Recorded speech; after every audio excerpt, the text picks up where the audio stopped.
उद्धव ठाकरेंची थोड्याच वेळात पत्रकार परिषद। उद्याच्या महाराष्ट्र बंदपूर्वी ठाकरे माध्यमांशी संवाद साधणार। उद्याच्या महाराष्ट्र बंद विरोधात सदावर्तेंसह इतरांची हायकोर्टात याचिका। बंद करणाऱ्यांवर कायद्याने कारवाई केली जाईल। राज्य सरकारतर्फे महाधिवक्ता सराफ यांचं कोर्टात स्पष्टीकरण।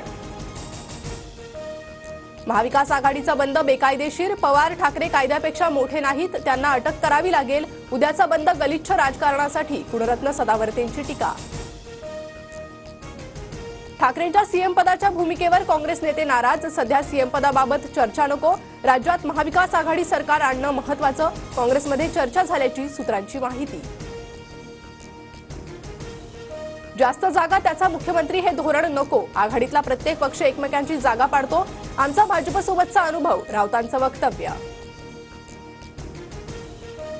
उद्धव ठाकरेंनी मुख्यमंत्री पदासाठी भाजपची साथ सोडली तर महाविकास आघाडीचीही सोडू शकतात। पवार ठाकरेंना मुख्यमंत्री करण्याची चूक कधी करणार नाहीत, बावनकुळे यांची टीका। मुख्यमंत्री उपमुख्यमंत्र्यांची वर्षावर 2 तास बैठक। महाविकास आघाडीच्या महाराष्ट्र बंदच्या मुद्द्यासह महिलांवरील वाढते अत्याचार आणि आगामी विधानसभा निवडणुकांवर चर्चा, सूत्रांची माहिती।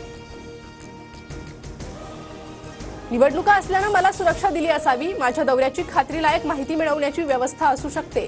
Z+ सुरक्षा मिळाल्यानंतर शरद पवारांना शंका। शरद पवारांना केंद्राची सुरक्षा दिली याचा अर्थ महाराष्ट्र पोलिसांवर गृहमंत्र्यांचा विश्वास नाही, संजय राऊतांची टीका।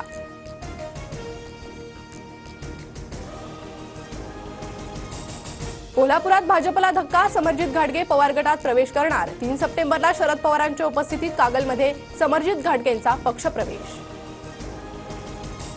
जय पवारांचे बारामतीतील दौरे वाढले। जय पवारांच्या उमेदवारीबाबत पार्लमेंटरी बोर्ड निर्णय घेईल, दादांचं वक्तव्य। बारामतीत जय पवार विरुद्ध युगेंद्र पवार लढतीची राजकीय वर्तुळात चर्चा।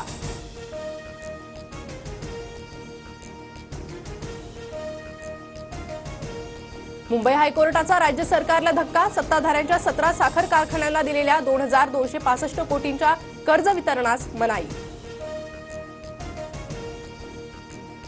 एमपीएससीचे विद्यार्थी रोहित पवारांसह शरद पवारांच्या भेटीला। विद्यार्थ्यांच्या प्रश्नांबाबत मुख्यमंत्री शिंदेंना भेटणार, पवारांचं विद्यार्थ्यांना आवाहन। स्थानिक स्वराज्य संस्था आणि ओबीसी आरक्षणाबाबत आज सुप्रीम कोर्टात सुनावणी। दोन्ही सुनावण्यांकडे देशाचं लक्ष। मावळच्या घटनेतील आरोपी तेजस दळवीला कोर्टाकडून फाशीची शिक्षा। वर्षा की राजभवन मागे फाशी कुठे दिली या राऊतांच्या प्रश्नावर मुख्यमंत्री शिंदेंचं उत्तर।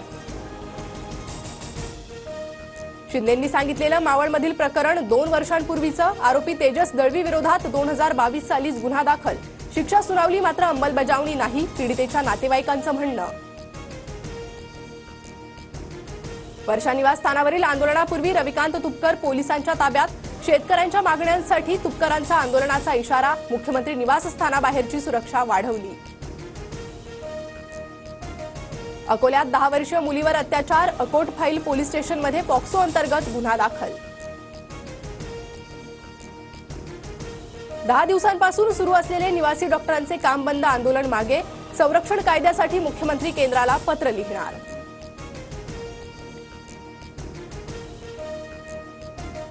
प्रथम येणाऱ्यास प्राधान्य तत्वावर घरांचं वाटप करा। विकासक संघटनेची सिडकोला सूचना। सोडतऐवजी प्रथम येणाऱ्यास प्राधान्य देण्याची सूचना।